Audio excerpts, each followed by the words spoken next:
Thank you. And we're very fortunate to have with us today Chris Jones and his wife Audrey. I'm going to just share a little bit, but we're really grateful and lucky to have them here because they're neighbors. Brother and sister Blazer know them very well and also invited them to come over here.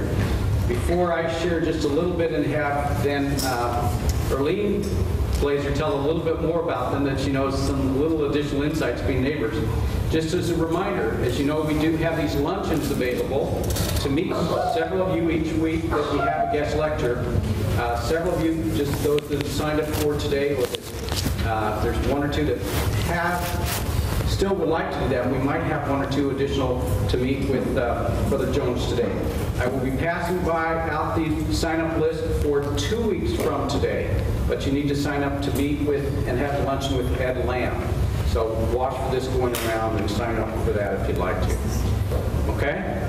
Let me tell you a little bit about Chris. Chris is a pioneer in the computer game industry. This is not just the same as video games, which all of you know some of that, but it's pretty exciting to have him here.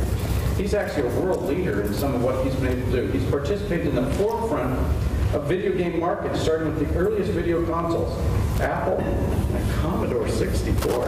This is early stuff. Way at the beginning, man. That's fantastic. And with MS-DOS. He's the co-founder of Access Software and is the CEO of the indoor golf simulation company called True Golf. He's the creative director of the Big Finish Games, and there's lots and lots of other things that he's done, but I'd like Erlene Blazer to share a little bit more insight. So, Erlene? All of that is really exciting, and I just know him as just my really good neighbor. Let me tell you, besides that, he's like played in a rock band. He's like the overall guy who can do everything. When I worked with him, I was in the primary presidency, and he was the primary pianist at companies. Now, that's kind of unusual for a guy to do, but his wife was the secretary, and I think she twisted his arm. And I'm not kidding you, kids came to church for his music. And nobody wanted to stay home because he played Book of Mormon stories with this jive that was, the kids were like rocking it. It was just so fun. And he's just amazing that way. Well, one of my responsibilities as a counselor is to do the primary program that the little kids do every in the fall. And when I did it, we met, and he suggested that we build the theme around If I Could Hire a Pull-Up. Okay, so secretly, being a non-musician, I thought it was the dumbest song I'd ever heard in the church. And he taught me the gospel through that song. I mean, there is not, now you'll never, if you're like me, you'll never sing that again or read all of the stanzas again without thinking, you know what, this is the basic gospel. So when Steve and I were asked to come here and agreed to come here, they told me one of my assignments was to try to get speakers for you guys on Thursdays.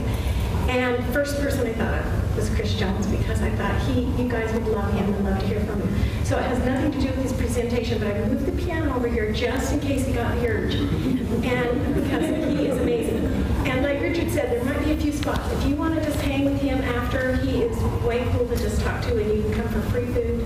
And just check with Richard if there's any room, because we have a little sign-up list. But I just want to present him as my dear friend, and just such a great example to me of all that you can do in the gospel and how well-rounded you can be with the testimony. And so I want to tell you that part of his life. Well, with nothing else other than we need to probably raise the microphone for him, please join me in welcoming Chris Jones.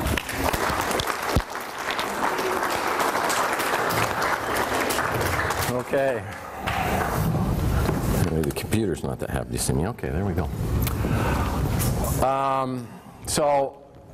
You're incredibly lucky to have the Blazers here because they're a wonderful family, and they have done amazing things, and they're amazing parents, and they're just such a joy to be around. We love them, and I may not have done this for a lot of people, but if Erlene asked me, then I was on board, because she's just a fantastic person. So I've got a little presentation up here, and I want to give you a little background on it first. The essence of it is when I'm up here and I'm seen beaten It's because as a small company entrepreneur, there are times that you go through the ringer. It's a war out there, and you have to push yourself all the time to stay on the cutting edge. So in looking at this, when we're saying beaten and we're saying battered and the key here, and back for more, that's because in your heart, if you're an entrepreneur, that's what you do. I mean, every day you get up and there's a certain level of excitement that you have for the job in front of you, for the opportunities that are out there, and the opportunity to run a company and to take care of your employees. But for us, when I started, I had a partner named Bruce Carver. We basically got into this business because we didn't want to be in a typical corporate setting. I mean, for us it was, what can we do to handle our own future, do it the way that we want to do it, and achieve something special. So well, first of all, I want to say Access Software starts World War III. That's not exactly true. That's actually a clown face that's up there. It's not really a mushroom clown. But I'm going to get into it in a minute. But last year, I had some interesting information come my way in terms of one of the games that we had designed, and that a certain superpower was not pleased by that. So I'll get into that in just a second here. But my background here is I grew up in Bountiful, Utah, which is about 10 miles out of Salt Lake City. And when I was growing up, I was a big sports enthusiast, you know, played sports all year round. I enjoyed board games, avid gamer. Bruce Carver was my partner. When we first started out on Mattel Intellivision. That's what we did. We got the sports games there and we played them over and over on Friday and Saturday nights. That's kind of where we you know, got this inkling of, hey, wouldn't this be cool if we did something like computer games or adventure games or basically the video game market. So from there, one of my passions growing up was movies. I love movies, and I especially love sci-fi films, typically things like Star Wars, Invasion of the Body Snatchers, but I also enjoyed film noir films. These would be like Humphrey Bogart films, and I'm probably saying names nobody knows, but Robert Mitchum movies, things like that, the darker side of film. So in my mind, that's what we did all summer long, is we made movies. We made superhero films, Batman, Superman, but we also made films that were maybe a little darker, again, the Hollywood film noir feel. And so that's something that really drove me, is my interest in those films and being able to understand the whole process of making a movie, putting it together, you know, the editing, everything that went with it, the sound. That was always a real passion of mine. So, went to the University of Utah, graduated in marketing and finance, started a company called Red Engineering. That's where I worked for my father-in-law's business, and that's where I met my partner, and our weekends would be consumed by playing these video games and thinking, what if, what if? So the overall career is we started Access Software, I worked at Microsoft, worked at True Golf, Big Finish Games, but, you know, at the core, the beginning was at Red Engineering. So we got talking, and we got an opportunity to get a computer at that time at the company. And Bruce was a programmer, and he looked at this thing and he said, you know, I think we could build some products with this. I think we could put together a game. So, you know, there was an opportunity at that point when basically computer games started, and we're going back to Commodore VIC-20 and the Radio Shack computers and the early Apple computers. I mean, they were so disregarded by the market. You had IBM out there was building, you know, the superstructures of these machines, and Bill Gates goes to IBM and says, hey, I built this operating system, would you guys be interested in that? And they were so disdainful towards it, they said, you can keep that. Well, you know, he built a pretty good business out of the operating systems for computers, but there was so much lack of vision as to what a home computer could really do and what it could be, and the abilities of the machines to basically revolutionize and change our lives. You know, at that point, the big boys couldn't see it. And so what happened was there was an opportunity for small little guys to get in the market, and that's basically where we started. You know, there's little computer shows, and if you put together a program, you could take it to these shows, and you could work the shows, and you could sell enough to go, hey, you know, I think there's an opportunity for a business here. So from that, he built Sprite Master, which was a sprite manipulation program, and that was a big success. And we said, from this, I think we can do it. I think we can make a business out of it, and we can do what we want to do. You know, it won't be easy, but from our standpoint, the opportunity was there, because looking over the landscape, it was just a few little companies building the software, but the demand for those computers was starting to grow, and the big boys weren't interested at that point. So we said, hey, what's the advantage of owning your own business? Well, hey, we've got freedom, there's financial opportunities, we get to run the show, we get to call the shots, and we get to show the world what we can do and, you know, what we're made of. So, you know, very, very exciting. So look, huge advantages to running a business. The only problem is the disadvantages to owning your own business are pretty much the same thing. Yeah, you've got a lot of freedom, but what does freedom really mean when you're in here? The freedom to work harder than anybody else. Wow, okay, great. What an opportunity, but that's a fact. You know, if you're going to run the business, if you're going to operate it, you've got to be the one who's there most all of the time. You've got to be there before them, you've got to be there after them. You know, that's your freedom, you know, the ability to get that. It's like they say, you know, freedom comes with a price. And they show a graveyard, you know, because sure, you have freedom, but if you're going to fight for that freedom, you know, the risk that you take with that is you could possibly die fighting for your freedom.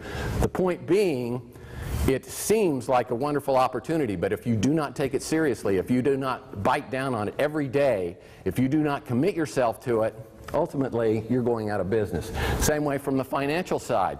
You go in unprepared. You go in with a lack of knowledge. You go in thinking that, oh, okay, I don't need that much money to run a business. Wrong. You know, you better know what you're doing. You better have the financial wherewithal to handle this and be able to move down the road with this and be able to take the hills and the valleys.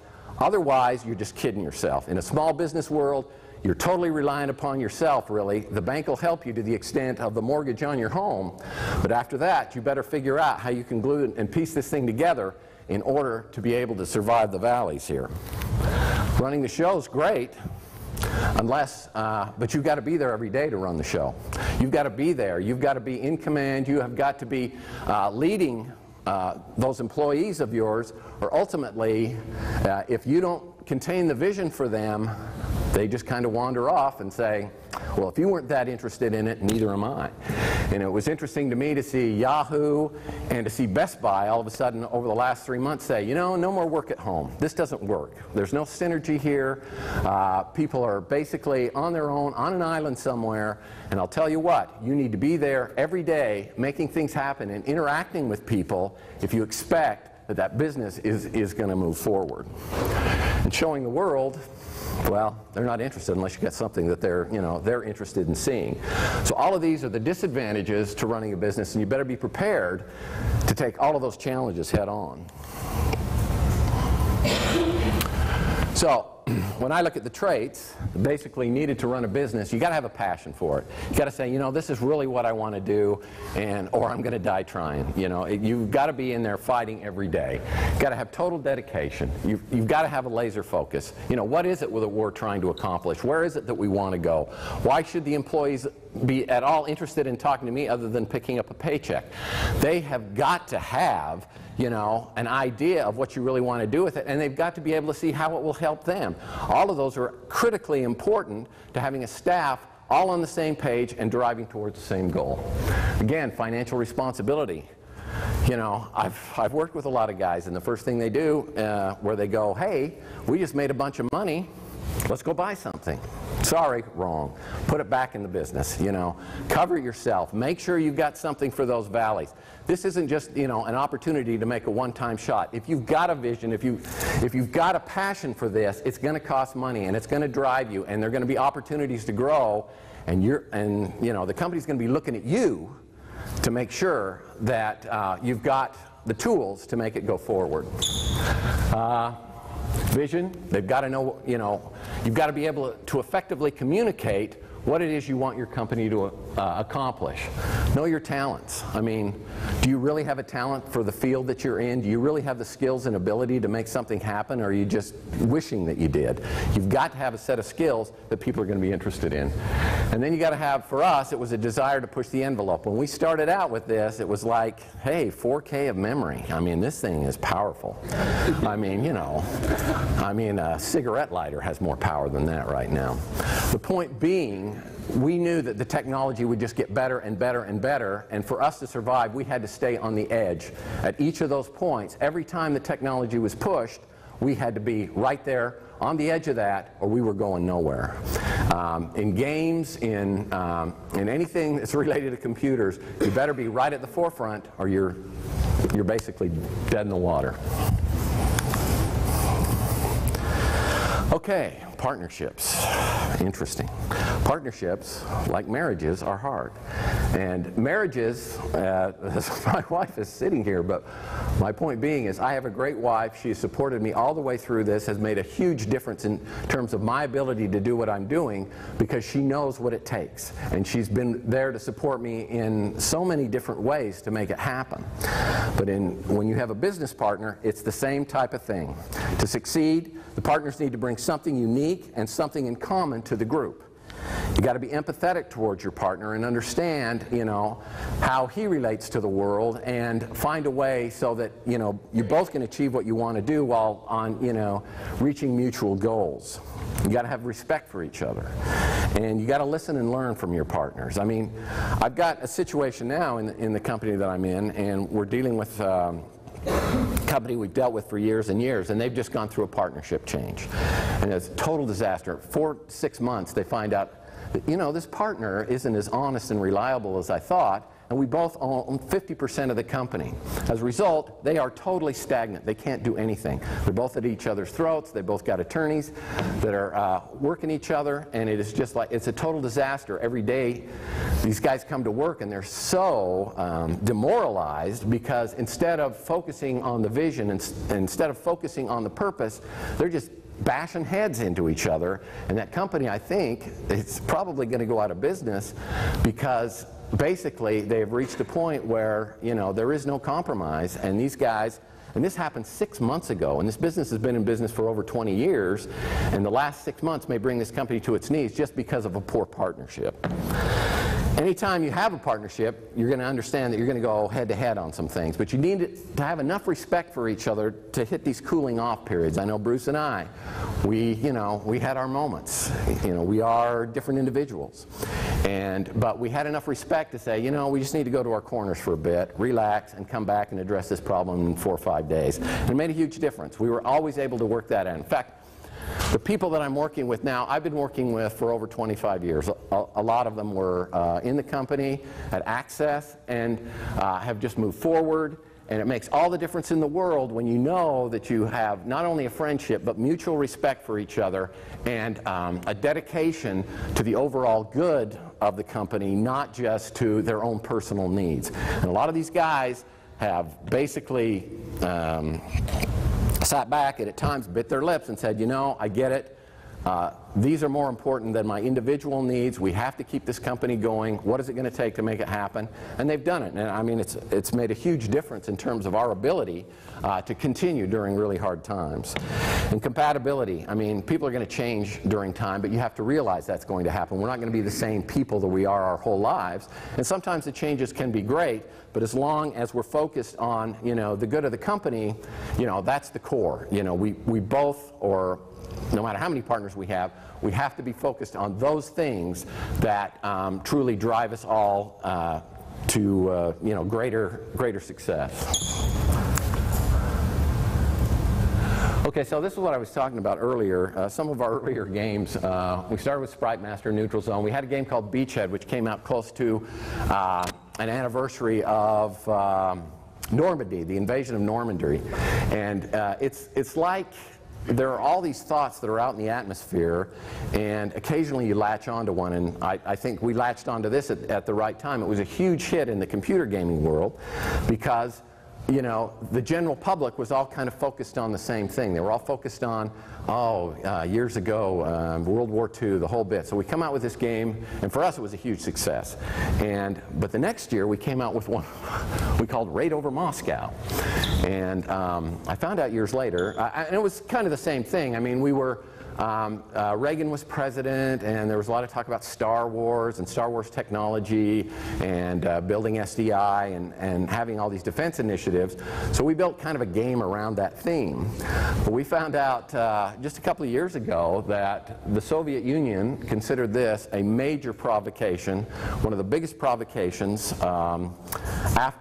during the Cold War, because some Finnish computer magazines had given the game a very good review, and they had taken their complaints to the Finnish embassy and told them, you know, under no uncertain terms are you to support this game, do anything that promotes this product. We consider this, you know, nearly an act of war for them, because you know, first of all, they're very paranoid. I don't know how, but the fact of the matter was, you know, it was just in that era with Reagan and all that was going on, and they were considered the evil empire, and to them, this was something that they could not tolerate. So, and again, I didn't find about this until a couple of years ago, but I'm going, hey, relax you guys, really, it's not that big a deal. So we had two basic series of games. We had one called Lynx. It was the best-selling PC sports game in the world. It started out as world-class leaderboard all the way through. It even became an Xbox product after Microsoft bought us. But this was an incredibly successful franchise for us, and we had a lot of major golf pros. Here's Arnold Palmer on the box. We have Davis Love, a lot of pros. But the fact is, no matter where we went around the world, if we brought up Lynx, it was like, wow, you guys did Lynx? That's, you know, that's amazing. I know that product. We did the product for Microsoft as well. So we had the Lynx product for MS-DOS at the time, and then we had the product for Microsoft Windows. They were both selling, and Microsoft did incredible numbers with this product. And basically, it took us from a company of 2 up to a company of 150. So we had done really amazing numbers with this, and we were known worldwide for our golf product. The other series that we did was the Tex Murphy series, of which was moderately successful. It wasn't as successful as the other one, but this was part of my passion, and part of my dream was to integrate the movie side of making games with just the gaming side as a whole. So, you know, the thing that had driven me for years and years is this interactive movie concept. I wanted to build a product that would be unique to computer gaming, unique for movies and unique from gaming, and that it would combine both of those elements in a way that no one had ever done it before, and this would be the medium that I wanted to sell it on. And it would be games that were basically adventure-based, but they used real people, real actors inside of that framework, and they also had multiple paths. So the drama and the interaction of the characters and the different endings all would be affected by the player, but they would all be handled in a more dramatic fashion than just, you know, go through door number 3 and you're going to get one ending, or go through door number 7 and you're going to get an ending. From basically the beginning of the game all the way through the game, I wanted it to have a story path that made sense, that the characters felt real, that the characters had depth, and that the story was enriched on all 3 paths, or 4 paths, whatever, so that you felt like you got a completely different experience each time that you played the game. And the deal with this is the same argument that I had before, is the technology just kept getting better and better as we went through this, so that each iteration I got closer to what my vision of the game was. And so I was getting very, very close. And then we sold to Microsoft. And the reasons we sold to Microsoft is they came back and they said, hey, we can't have, because we had to convert our DOS product now to Windows, and they had a Windows golf game, and they did very well with it, and we said, hey, we're going to sell on Windows too, and they went, hey, no, you're not, because we can't compete with ourselves. And we said, hey, yes, we are, and they said, okay, so we're not going to sell your product anymore. as a Microsoft Windows product. And we said, okay. So they went and they found another golf game, and we continued to sell on Windows, and we started picking up all the sales that they had when they went away from our golf game and they went to somebody else. And when they went to somebody else's golf game, it tanked. And so about a year later, they came back and said, hey, we're interested in your golf game, we're interested in your whole company. So we went, great. By then, the market had changed, and that's one of the things that we had to realize is we were a mid-size computer gaming company, and we were surrounded by giants or no one at all. Everybody else had either disappeared or they'd been absorbed by the big ones. But you get to the point where the market matures, and in essence, you take your product and you say, hey, we've got the world's greatest golf game, and we take it to Best Buy or some of those stores, and they're saying, last year we gladly put it on the shelves, but Microsoft just bought up a huge portion of the shelf space, and Activision just bought up a huge portion of the shelf space. Are you willing to come up with a couple $100,000 to buy your share of the shelf space just to get on the shelf? I mean, we had been selling product with these people for years and years, and all of a sudden, all the rules had changed, and the rules basically were now that these giants, these public giants, were just going out and buying up all the space, and they were taking it so you had nowhere to sell your product. And it was before, effective downloadable content was available out there, so it was like, things are changing around here. Maybe we need to wake up, smell the roses, and figure out what we need to do. So we were negotiating with several companies. We negotiated with EA, and we negotiated a bit with Activision. But Microsoft had sold our product before, and so they knew more about us, and they offered us the most money. And it was that time we said, okay, we're going to go with Microsoft. So we sold the company. I've got a scripture here. This is Deuteronomy 15:10, which is, give generously to him and do so without a grudging heart. And because of this, the Lord your God will bless you in all your work and in everything you put your hand to. And I look at this as two ways. One, yeah, you pay your tithing, you go out, you pay back to the Lord what you've gotten. But the other is you pay your employees too. I mean, these guys have been in the trenches with us for years and years. Make sure that you take care of those guys who have been with you. And that was a great opportunity that we had as well, is, a lot of the Microsoft folks said, wow, you guys were really generous to your guys. But it was more like a family, and that was really what we had tried to achieve over those years. Was we don't want the same corporate culture. We want this to feel different. We want people to feel important. We want to feel that you're all part of this, and we're all in it together, and if you're willing to put your shoulder to the wheel, so to speak, good things will happen. And we got that opportunity, so that's what happened. The next was, as I call, welcome to Microsoft. And for a lot of our employees, this is what they felt like. They felt like Christians going to the lions. And it was unfortunate, and it really was just a matter of, that's kind of the way that it is. I mean, you own a company, you try and take care of it, but once it's shifted to their ownership, you got to play by their rules, and it's a much harder world for a lot of the employees. First of all, there's a lot of promises made. Oh yeah, we'll keep these guys. Don't worry, we've got our own customer service department, but your guys are great. They're going to be part of it. In 6 months, most of them were gone. I could go through each of the departments of the story that we got and what actually happened over time, and really a lot of them got devoured, and that's very sad. And we felt really, really bad, because it's like, no, this is not the world that we had created, but it was no longer our world. It was Microsoft, and that's how it goes. I mean, as hard as that is to say, we can't run their business. Once we sold, that was it. My partner had a really hard time with this. He's a true entrepreneur, and they say lots of things. They say you'll get to run your own business. Don't worry. We're here if you need any help. Until they come in and devour you, and he could never quite make that adjustment. It was very, very difficult, but. Those are the rules. Those are the rules that are out there. Those are the rules you got to understand.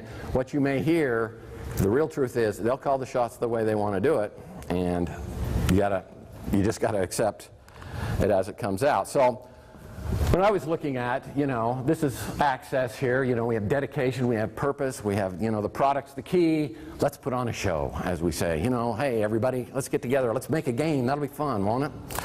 Get to Microsoft, and it's more like, okay, are you entertained? I mean, the point of the matter being, now it's about bureaucracy, now it's about politics, now it's a power game, and now process is the key, because the teams are so big now. I mean, you got hundreds of people working on one game, where we might have had 30 to 40, now they got 200 people working on a game. They might have invested $80 million in a particular game, up to $200 million if you look at Halo and some of the other products out there. And now, you perform, or it's the sword. And a lot of our guys, it was the sword. They just could not conceptually understand that. But you have to understand, you're playing by their rules. But at Microsoft, and I was at Microsoft, we turned out, for these titles, we turned out Lynx, and we turned out Inside Pitch, we turned out Amped, and we turned out Topspin, which were great games. This was just in the conversion process of when Microsoft started selling Xbox, and these were all launch titles, and most of it did pretty well. But what they found, an interesting model for them was, why are we doing the games? Why are we doing the sports games and competing with Electronic Arts? No sense in doing that. Let's just make $4 or $5 off of every Electronic Arts product, put that in the kitty, and pay for the game, and we don't have to invest in making some of these games. So wherever they were in direct competition with some of the titles, whether it be sports or some of the adventure titles, whatever, they would just basically say, let's forget about that. We'll just make the money off of the developers doing it who's already successful in the market, and we won't invest in that. So before, they wanted to control the Xbox, and they wanted to control all the software, and then they realized we don't have to do all of that.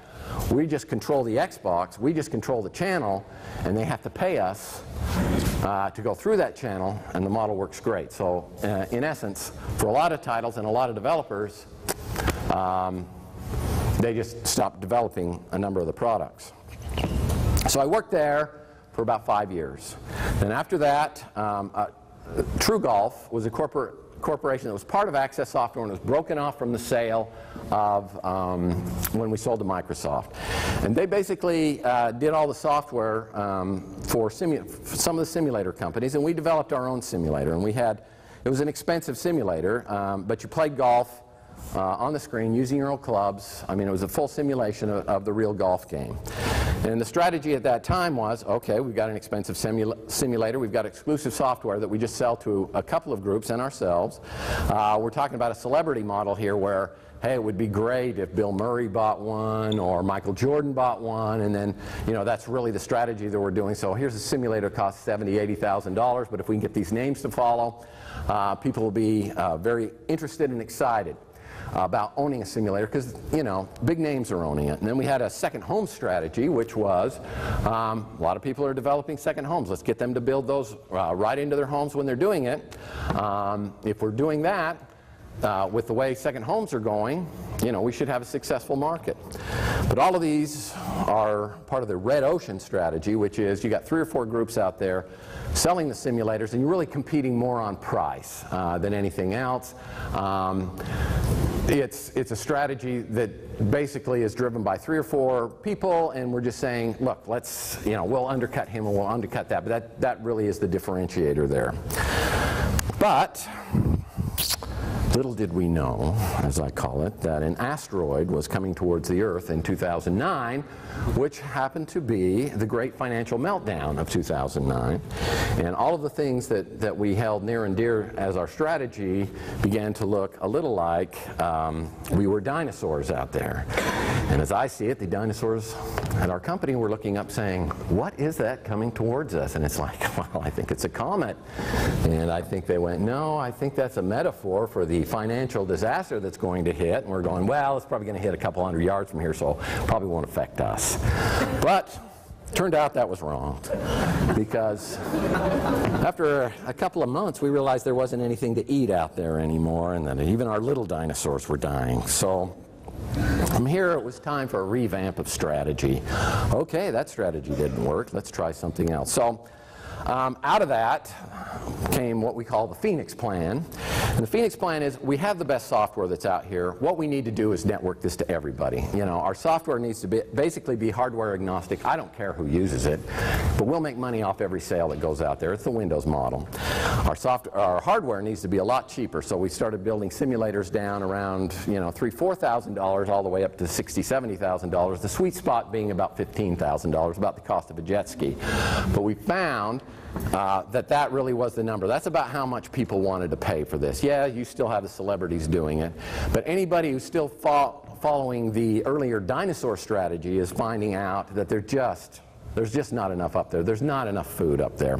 But there is down lower. I mean, there's a lot of golfers out there. There's a lot of people who are interested in playing and learning and teaching, but you've got to make the model work for them. You know, they have to be able to see that they can make money, not just you make money.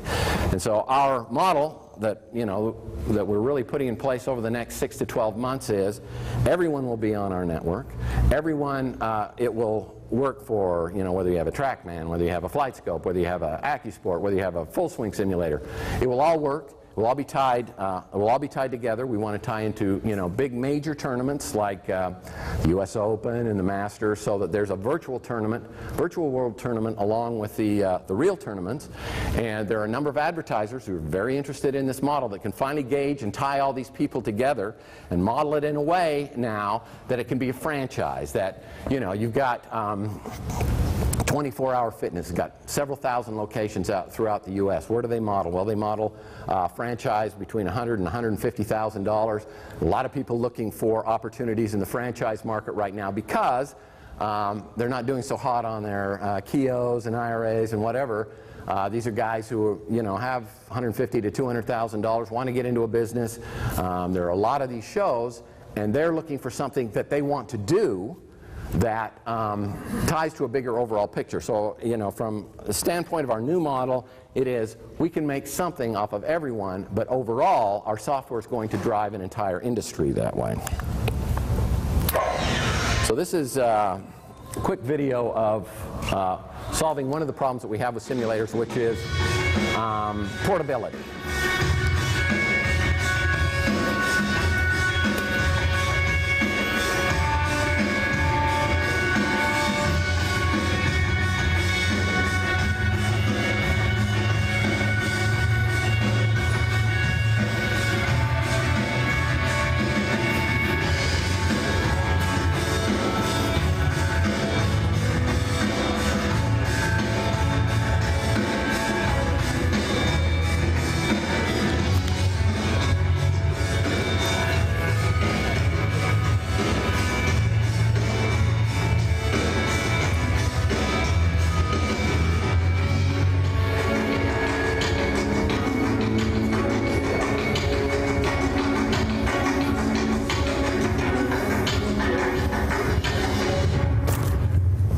One of the reasons that was important was because a lot of these people who are looking to buy them said, I don't want to dedicate a whole room to a simulator in my house. What I want to do is put it out in my garage and set it up and tear it down. Well, it used to take a couple of days for somebody to go to the house to build this, put it in place, and do all of this work. Now I can send this to them in a bag that's about that big, and they can have the whole thing set up in 45 minutes. And so you really have to start thinking, again, how do I problem solve for these people? How do I make things easier? How do I make their lives as easy as possible? Not what I think would be cool, but what truly solves their problem. So, you know, that's been on the problem solving of True Golf, and I think we're making some, you know, serious headway that way. So, there's another group that's called Big Finish Game, and I was talking to you earlier about, you know, my passion, which is, okay, I wanted to do this interactive movie thing, and I've tried over and over throughout the years of getting someone to buy into this concept, but adventure games had basically bit the bullet. They'd been out of favor for years and years. That's basically the format of what I wanted to put together, was an adventure game, because, you know, that's the essence of the movie itself. So anyway, I put together a little group called Big Finish Games, and this group did a lot of downloadable content, did, you know, some cute games, but it kind of kept a team together that I was hoping eventually I could use on the interactive movie side of this. Someday I was hoping this would come back. I hear it all the time. Whatever happened? So before I start that, then comes along Kickstarter, and Kickstarter was just like, are you kidding me? I mean, it took me 3 days for me to finally realize that this was legitimate. All of a sudden, adventure games started going up on Kickstarter, and it was like, wow, I mean, okay. I go up and I ask for money, and people give me money, and I build a game, and which means I get all the money up front, have to come up with some incentives, have to come up with some ideas, but conceptually, adventure games were getting up there because people were going, you know what, there's just not enough diversity in games out here. We want to see some of the old games come back. We want to see some of the games that we used to play when we were younger, and now these people are executives and they've got money to spend, and they're willing to send you $10,000 or $15,000 or whatever, just to help you build these games. So after the third day, I went, okay, I can give this a try. Let me do this. So we put together a campaign for the Tex Murphy game in order to bring it back, and that's what this clip is going to be here. And Tex Murphy, everything was going so well. Hot date with my future girlfriend, then my speeder got stolen. And then I broke one of my own PI rules. Don't take rides from strangers. Who'd you make? Oh, that's Tex. He's having a very bad day. After Tex? Oh no, everything's just really weak. Well, things could get worse.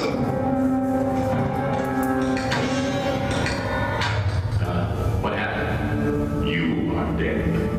Lame. Well, okay. But just don't stick me in some eternal all-night dining with a bunch of egomaniacs who'll talk my ear off. Your fate has been decided. Hold on. I did not pick this. I said not this. Is this another one of your sick jokes? That's right, Murphy. Things got worse, all right. And now you're here, on the boulevard of broken dreams. Taken in your prime, just like us. The thing is, that was the start of what promised to be my greatest adventure ever. Now you're caught in a trap. You can't walk out. Good one.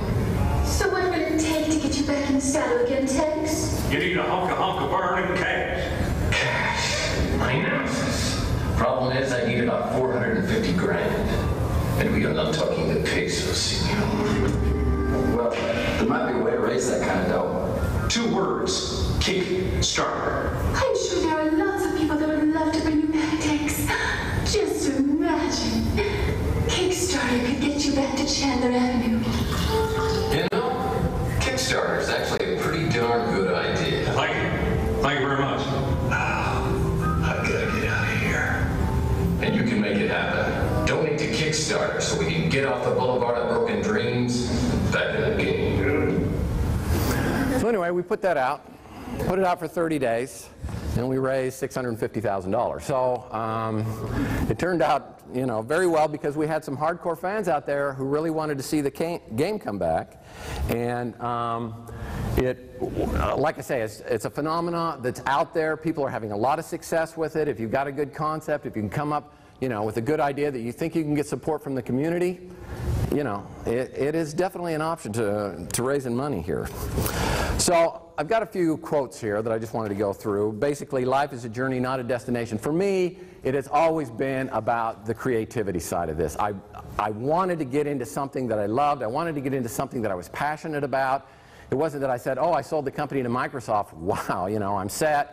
You know, because I did well off of that, and I said, as long as I don't do anything stupid, I'm set for the rest of my life. And then I got into True Golf, which may have been the stupidest thing I've ever done, but, you know, the fact of the matter is, it was part of the creative process. It was part of where I wanted to put my energy. It's part of working with people that I really cared about, and gave me a reason to go to work every day. And so it isn't just about the money. I mean, success is a peace of mind, the result of self-satisfaction and knowing you made the effort to be the best you're capable of becoming. I mean, whatever it is, it's what drives you in your heart, what you truly want to achieve. And it's not always about money. You know, Warren Buffett, obviously one of the wealthiest men in the world, says, a man is wealthy who can get up and do what he loves every day. And that's what I feel like I get to do. I get to get up every morning, and yeah, a lot of it's a pain. And a lot of it is, you know, going back to those factors of, you know, financial and management and being there all the time. But I don't mind. You know, it's what I love to do.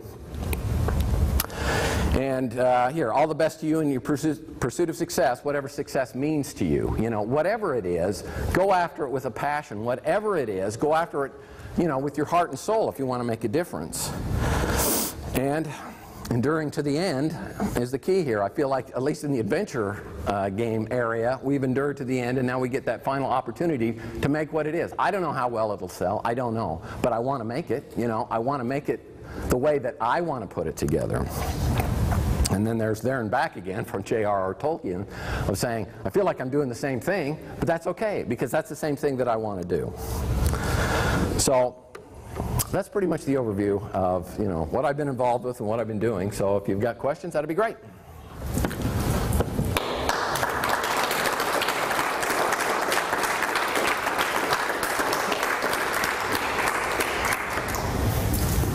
Yeah.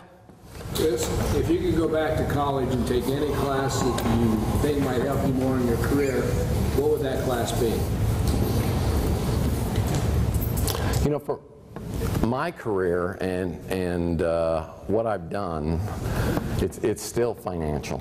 You know, to me, it's understand how the game is played, and you have to understand that this all comes down to finance. This all comes down to how can you keep this thing going, whether you have to string it together, you know, by the skin of your teeth, whatever you have to do. Understand that that's the law out there, because if you want to own it and you want to run it, you better figure out that it's going to be the blood that courses through that every day that's going to make that happen. Yeah. So did you do all the programming yourself, or how did you guys learn that? Or When we started? Yeah, the question is, did we do all the programming ourselves? Yeah, we did in the beginning. You know, and obviously, when I say that, I'm not a programmer, but I'm a designer, and that just came because that was my desire, you know. But really, it's hiring the teams and pulling those people together that are, you know, core to that made all of that happen. Yeah. There's usually a pretty big divide between educators and gamers, and we're seeing more and more simulations used in the classroom, in graduate schools. What do you see as the future of simulations? Yeah, what is the future of simulations is the question. You know, I think more and more you'll see that as a teaching tool. You'll see it more as, you know, learning whatever particular business you're in. I mean, I see so many things that we can do in golf now that you can't do out on the course in a reasonable amount of time. In other words, you know, I can show you things about weight shift, and I can show you things about your swing and whether you're open or you're closed that are, you know, if you went to a pro, you'd go, oh, okay, I don't quite understand what you're talking about, but I can show you on the screen so clearly that all of a sudden it's quicker, it's faster, and it's more comprehensible within that environment. And I think that's the same of all the industries and sports as well, is I'm going to show you a way to get inside your head so that you understand what you're thinking. It's not just a matter of showing the results. I can show you what you were thinking at any particular time during your golf swing, that, you know, whether you start out and whether you're open or closed, all of those things are now available, and I can show you what your feet are doing. And so from that standpoint, it becomes much, much more powerful in terms of how quickly you learn and assimilate the information, as opposed to, you know, teaching methods that people have had before. Yeah. When you were first starting out, what were the elements that were most critical for you to get your product in front of people for the market? The question is what were the most critical elements for us to get our product out in front of people? I think at the time it was basically, you know, whether it was the magazines and whether it was the computer shows, those were the elements. Now, I mean, when I look at it right now, it's okay, how quickly do we get to downloadable content? How fast are we up on Facebook? I mean, there are so many much more efficient methods now than there used to be in a number of fields, you know, especially in terms of social media, that I think are critical. And then it's a matter of building up support for what you have. You know, it's a matter of people signing on and saying, yeah, I like this, you know, this is a great idea, and conceptually building a hub of people who say, you know what, this is something that I would really love to do. And then once you get that, you have much more influence over some of the larger media sources, so that you can go to them with you know, some power to deal with them. Yeah. Do you think the future of gaming is where the person actually interacts rather than Yeah. I mean, when you see some of the things that, you know, the Xbox controllers can do, and you look at that and you go, you know, why isn't that part of it? And again, it goes back to the earlier statement of, you know, what are you going to be able to learn out of this? You know, how can you more interact with your whole body as opposed to just a controller? And I think that's really the market. Now, pretty soon it will be a full simulation. I mean, whether you're running on a treadmill or you know, boards that can read everything that your feet are doing, or basically every movement that you make being monitored. Yeah, I absolutely think so. Just one more question, maybe. Okay. Great. Thank you.